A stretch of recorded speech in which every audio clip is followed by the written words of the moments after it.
বেটিয়াৰ নিৰ্বাচন আকৰ্ষণৰ কেন্দ্ৰবিন্দু হৈ পৰিছে এইবাৰ ৬ নং চিৰাংজোৱাৰ সমষ্টি।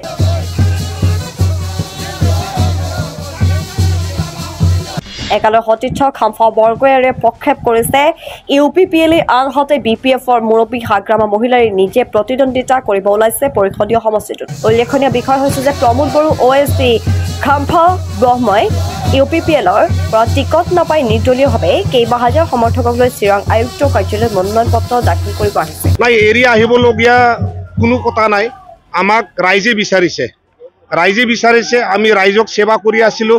এই সেৱা কৰাক UPPL দলে আমাক অৱমান্য কৰিছে, অপমান কৰিছে।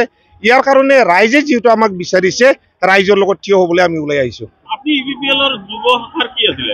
মই জেনেৰেল সেক্ৰেটাৰী আছিলোঁ। যুৱ তাৰ পিছতো আপোনাক অৱজ্ঞা বেলেগ ফালে কি হ'ব পাৰে?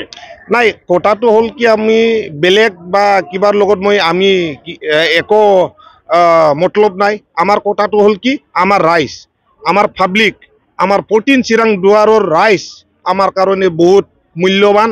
তেখেতলোকক ছাৰ্ভিচ, তেখেতলোকক সেৱা কৰাটো আমাৰ মূল দায়িত্ব।